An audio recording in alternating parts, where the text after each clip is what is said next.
자, 컷오프 취소가 확정된 것은 아니지만은, 오늘 박덕흠 공관위원장의 첫 일성이 상당히 의미가 있다고 봅니다. 오늘 박덕흠 위원장이 첫 공천관리위원회를 열었는데, 이정현 위원장이 나가고 선임이 됐죠. 이렇게 이야기를 했습니다. 경선을 원칙으로 하는 공천이 돼야 한다. 경선을 원칙으로 하는 공천이 돼야 된다. 이렇게 이야기를 해서, 충북, 대구에서 공천 배제 컷오프 논란으로 지금 혼란이 계속되는 이 당의 상황을 그러니까 경선 원칙으로 상황을 수습하겠다. 이런 의지를 보인 거나 마찬가지입니다. 이 박덕흠 공관위는 일단 이정현 공관위원장 시절에 막 흐트러진 이 지방선거, 시도지사 선거나 아니면은 50만 명 이상 기초자치단체 공천 문제를 일단 마무리하고, 그 다음에 한 10개 이상 치러질 것으로 예상되는 국회의원 재보선 공천까지 다 하게 되죠. 그래서 일단 공천, 그것도 경선이 원칙이라고 하는 의미가 되지만은, 국회의원 재보선 선거. 당장 눈앞에 닥친 이 혼란을, 수습하기 위해서는 이 경선을 원칙으로 하는 공천이 돼야 한다. 이쪽으로 더 무게가, 실리는 말입니다. 이렇게 이야기했습니다. 오늘, 충청북도 의원들, 그러니까 충북도지사와 관련해서, 그리고 또 지도부, 장동혁 지도부와 회동을 계속 이어간 뒤에 이 박덕흠 위원장이 여의도 중앙당에서 첫 번째 공천관리위원회 회의를 열었는데, 여기서 모든 후보들이 납득할 수 있는 절차적 투명성과 정당성을 확보해야 한다. 그래서 안정적인 공천관리, 여기 이제 방점을 찍었다. 그러니까 막 흐트러 놓는 것이 아니고, 지금 충북은 김영한 지지사가 컷오프 됐을 경우 윤석열 전 대통령 변호인이죠. 윤곽근 변호사만 남아있기 때문에 이게 경선이 안 치러지고 그냥 공천이 될 가능성이 있었는데, 이 박덕흠 공관위에서는 김영한 지사의 경선 참여 가능성이 높아졌다. 이제 법원에서 가처분도 인용이 되고 했기 때문에, 이 상황에서 또 한쪽에서는 사선 중진인 이종배 의원의 등판 가능성도 거론이 되고 있는데, 김영한 지사 입장에서는 일단 이종배 의원이 어느 쪽에서 이렇게 내세우려고 하는지 모르지만은 어쨌든 경선을 해서 지금 이번 지방선거가 어렵기 때문에 경선을 해서 가장 경쟁력 있는 후보를 뽑는 게 급선무죠. 각자 김영한 도지사의 입장도 있고 다 입장이 있지만은, 우리 보수 전체 입장에서는 가장 경쟁력 있는 사람을 무조건 각 16개 전부 다 뽑아야 됩니다. 대구 경북도 마찬가지죠. 근데 대구 경북도 경선을 다시 해서라도 이렇게 뽑아야 되는 이 상황이고, 대구시장 예비경선에서 컷오프된 주호영 의원도 이렇게 이야기를 했습니다. 장동혁 대표로부터 가처분이 인용되면은 경선에 참여시키겠다. 이 취지의 답변을 들었다. 가처분이 인용되면 시키겠다. 그래서 이 가처분, 그러니까 컷오프가 취소가 되면은 경선에 참여시키겠다. 이 이야기죠. 자, 그런데 지금 상황을 제가 좀 취재를 하고 해보니까 상황이 이렇습니다. 일단 장동혁 대표가 가처분을 인용한 재판장에 대해서 날선 비판을 하고 있죠. 어제 제가 소개 드렸다시피 차라리 재판장이 와서 공천관리위원장하고 윤리위원장 하라, 이렇게 이야기를 했는데, 오늘은 한 발 더 나가서 이 건성수 재판장입니다. 남부지법 건성수 재판장, 이 서울 남부지법 이 건성수 재판부에서 전에 김종혁, 배현진 이것도 가처분을 인용을 했고, 이 김영한 충북지지사 컷오프도 효력을 정지를 시켰고, 주호영 의원이 낸 효력정지 가처분 신청도 같이 지금 심리를 하고 있습니다. 여기에 대해서 장동혁 대표가 아주 세게 이 건성수 법원을 비판을 했습니다. 골라먹기 배당을 하고 있다. 무슨 이야기냐면은 오늘 최고위원회에서 정식으로 문제를 제기를 했는데, 남부지방법원에는 신청 사건을 담당하는 합의부가 2개가 있는데 가처분 신청 사건은 2개 중에서 유독 이 민사합의 51부 권성수 재판장이 있는 이곳에 왜 계속 배당이 되느냐, 2개 중에서 왜 여기만 계속 배당이 되느냐. 그리고 법원 본인도 판사 출신이죠. 그러니까 법원 사건은 모두 임의 배당이 원칙인데 신의 손이 있는 것도 아닌데 왜 국민의힘 관련 모든 가처분 사건은 민사합의 51부에만 배당되는 것인지, 어떤 절차를 거치길래 유독 권성수 판사에게만 배당되는지 내가 질의를 했다. 이 법원에 질의를 했다는 겁니다. 그런데 충격적인 답변을 들었다. 왜 성수 재판부에만 배당이 되느냐고 질의를 했는데 여기서 누구에게 질의를 했다는 건 안 나옵니다. 아마 이제 본인도 판사 출신이니까는 그쪽 라인을 통해서 질의를 했겠죠. 그런데 충격적인 답변을 들었다. 사건이 접수되면은 권성수 판사가 자신이 국민적 관심이 높은 사건이나 자신이 하고 싶은 사건은 본인에게 배당을 하고 나머지 사건만 다른 재판부에 배당을 한다고 하더라. 이거는 골라먹는 배당을 하고 있다. 자, 그래서 권성수 재판장과 남부지방법원에 공식적인 답을 요청한다. 어떤 근거에 의해서 이렇게 사건 배당을 해왔는지 국민과 국민의힘에 설명하라. 자, 그런데 남부지방법원에서 입장을 냈습니다.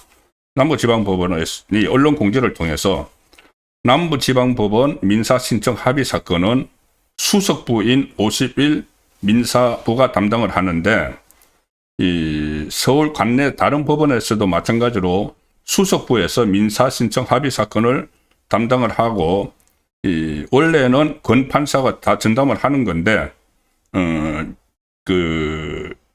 장 대표가 사실이 아닌 주장을 했다. 뭐 이런 취지로 또 이렇게 해서 반박을 했습니다. 그래서 이 정당 사건을 하는 재판부가 따로 있다 이야기인데, 어쨌든 거기에 대해서 그렇다면 결과적으로는 장동혁 대표 이야기는 결과적으로는 어쨌든 한 곳에서 다 몰아서 한다는 것 이야기 아니냐, 이렇게 해서 또 재반박을 하면서 공방이 벌어지고 있습니다. 근데 일단 좀 의아하기는 하죠. 계속 이렇게 국민의힘과 관련된 가처분 신청에서 굉장히 어떤 재량권을 넘어섰다 이런 식으로 하고, 정부적인 판단을, 법적인 판단을 잣대로 해가지고 막 인용을 해버리니까, 그렇더라도 어쨌든 당 지도부가 법원하고 이렇게 공방을 벌이는 모습은 좀 썩 좋은 모습이 아니죠. 그래서 이 상황에서도 이것을 수습을 하면서 대응을 해 나가는 그런 위기 대응 능력이 필요한데, 제가 이제 말씀을 드리다가 좀 겉으로 나갔지만은 이겁니다.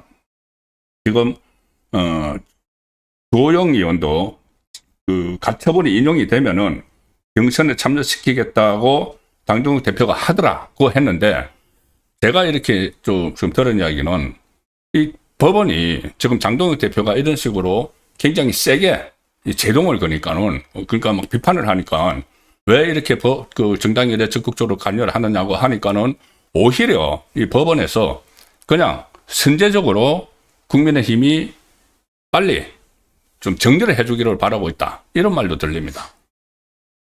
그래서 계속 법원이 계속 개입하는 게 또 부담도 있고 하니까, 그러면 선제적으로 정리를 하려면 어떻게 해야 되느냐. 이 장동혁 대표하고 이 박덕흠 위원장이 결단을 내려야죠. 법원 결정 나오기 전에, 법원 결정이 이번 주에 나온다고 하는데 잘 모릅니다. 이 법원도 주저주저 하고 있다고 하니까는, 그러면 지금 시간도 없고 빨리빨리 이 정리를 해야 되면은 법원 결정 기다리지 말고 조영 의원에 대한 가처분이 인용되든지 어떻게 하든지 그냥 선제적으로 당에서 모든 경선 방침을 밝히든지, 그 전에 컷오프를 무효화시키고 그런 조치가 필요한 것 아닌가. 그래서 정리를, 그러니까 계속 법원에 끌려다니지 말고 오히려 이렇게 된 이상은 이 법원보다 선제적으로 자체 수습을 하는 게, 그게 리더십을 발휘하는 거다. 자, 그런 말씀을 제가 좀 드리고 있었습니다. 예. 그리고 지금 이진숙 대구 같은 경우에 이진숙 전 방송통신위원장도 오늘 페이스북에 글을 올려서 이 때늦은 감이 있지만 이제라도 장동혁 당대표는 한치 앞에 사퇴 수습을 위한 조처에 좀 나서야 한다. 공정 경선을 치러야지 대구 시민들이 대구를 좌파에게 넘기는 선택을 하지 않을 것이다. 이렇게 이야기를 했습니다. 그리고 행정입법부를 장악한 민주당이 사법부까지 위협하고 있는 상황에서 지방정부까지 좌파에 넘어가게 되면 대한민국은 인민민주주의 공화국으로 뭐 정동영이 한 이야기죠. 북한을 그렇게 호칭을 했습니다. 그래서 일부러 그렇게 하는 거죠. 인민민주주의 공화국으로 한 걸음 더 나아가게 될 것이다. 자, 지방정부까지 좌파에 넘어가게 되면 특히 오늘 저와 통화를 한 정치 언론 그분도 말씀을 하셨지만은 이게 대구가 무너지는 데 대해서 너무 지금 안이하게 생각을 하고 있다. 국민의힘 의원들과 이렇게 통화도 해보셨다고 합니다. 근데 대구가 무너지는 상황을 너무 안이하게 생각을 하고 있다. 이게 어떤 상징이 있는지 그것을 미처 인식을 하지 못하고 있다는 겁니다. 자, 만약에 저도 제 생각에도 계속 말씀드렸다시피 제가 뭐 심지어 그런 말씀도 한번 들었죠. 대구 넘어가면 국민의힘 해산해야 된다.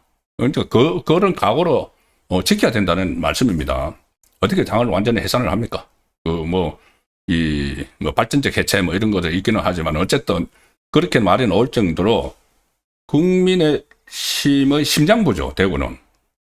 근데 심장부가 뺏기면은 어떻게 됩니까? 심장부가 뺏기면은 사실상 이 식물 정당이나 마찬가지가 됩니다. 그래서 제가 패족이라는 이야기를 썼죠. 국민의힘 보수 정통 그 우파 정당인 국민의힘이 거의 뭐 패족처럼 돼버립니다. 그 대구를 뺏기게 되면. 그러면 그거는 곧 뭐를 의미를 하느냐? 아무런 견제 그 능력이 상실돼 가지고 이재명 장기 집권, 이재명 좌파 정권의 장기 집권 길을 터주는 그런 상황이 되는 거죠.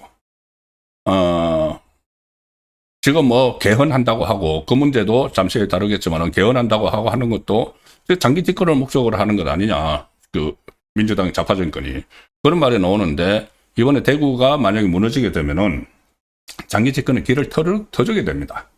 그래서 당장 급한 대로 대구는 먼저 지켜야 된다. 그래야지 대구를 일단 지켜야지 만약에 이번에 뭐 일반에서 예상하는 대로 선거에서 지더라도 재기를 할 수가 있습니다. 재기를 할 수가 있죠.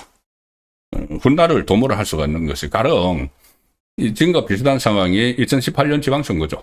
그때 2017년에 박근혜 당시 대통령이 탄핵되고 바로 선거가 치러졌는데 지방선거 그 다음에 2018년에 그때 지금 내란몰이 하는 것처럼 적폐몰이하고 북한하고 뭐 평화쇼 이런 거를 하면서 그때 지금은 이제 호남이 전남하고 강주가 통합돼서 16개인데 저 강력자치단체가 그때 17개였죠. 17개 중에서 민주당이 14개를 가져갔습니다. 14개를 가져가고 저 제주도만 무소속으로 출마한 원희룡 그리고 대구에서 대구 경북을 지켰죠. 국민의힘 계열이 대구 경북을 지켰는데 그래서 이제 사실상 특혜만 남았던 겁니다.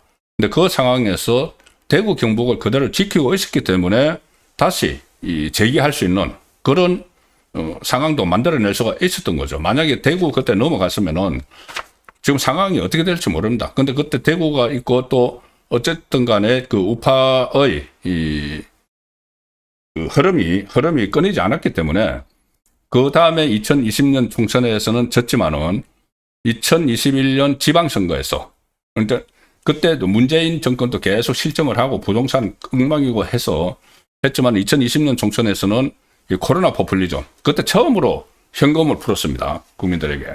그걸로 총선에서 승리를 했는데 그래도 문재인의 실정이 계속되니까 2021년 재보궐선거에서 그때 박원순 오거돈 이 문제 때문에 재보궐선거가 서울시장하고 부산시장 선거가 있었죠. 거기서 기사회생을 했습니다. 이 보수의 이 흐름이 끊이지 않았기 때문에 그래서 기사회생을 해서 그때 부산 박형준, 서울 오세훈이 이겼죠. 그리고 2022년에 어쨌거나 정권을 5년 만에 가져왔죠. 그 다음은 지금 불행한 일이 일어났지만은 2020년에 가져오고 그해 지방선거도 완성을 거뒀습니다. 그러니까 이 보수의 적통성이 쭉 흐르고 있어야 된다는 그 말씀인데 그 말씀을 드리는 겁니다. 그런데 국민의힘 일부에서는 이 엄중한 대구가 넘어가면은 어떤 일이 벌어질지를 제대로 좀 인식을 못하고 있는 것 아니냐 이런 이야기도 지금 나오고 있기 때문에 제가 그 중요성을 한번 말씀을 드렸습니다. 그리고 지도부가 이제 선제적으로 좀 공천을 결정을 해야 한다 이 말씀을 지금 드리고 있는데 가령 이 더 혼란한 빨리 이게 지도부가 결정을 빨리 안 하면은 더 혼선이 크게 또 빚어질 수가 있습니다. 예를 들어서 주호영 의원에 대해서 이 컷오프 효력 가처분 결정을 지금 앞두고 있는데 이 법원이 또다시 컷오프 효력을 정지시키면은 새로운 공관위가 출범을 했는데 출범하자마자 또 위기를 겪게 되는 거죠. 이것도 어떻게 수습을 해야 되는가. 그래서 만약에 이제 법원이 다시 인용 결정을 하면은 공관위가 적시 항고 이런 추가 대응에 나서면은 또 더 결정이 복잡해집니다. 주호영 의원은 지금 언론하고 이렇게 이야기합니다. 언론한테 만약에 가처분 신청을 냈는데 이게 인용이 됐는데 국민의힘에서 이 적시 항고를 이렇게 하게 되면은 그러면 자기는 경선 절차를 중지하라는 가처분을 또 내겠다. 그 전에 윤석열 정부 초기에 이준석이 계속 그렇게 했죠. 그렇게 해서 거의 뭐 당을 완전히 마비시키다시피 했는데 그런 일도 좀 일어날 수가 있다는 겁니다. 그래서 물론 그렇게 이 상황을 만드는 쪽에서 비판을 받아야 되겠지만 우선 당장은 그런 남아있는 변수들을 좀 제거하기 위해서는 당이 선제적으로 전원 이 경선을 결정을 해주는 그런 그러니까 선제적으로 리더십을 발휘를 하는 그런 위기 관리 능력이 지금 상당히 요구가 되는 시점이다는 말씀을 드렸습니다.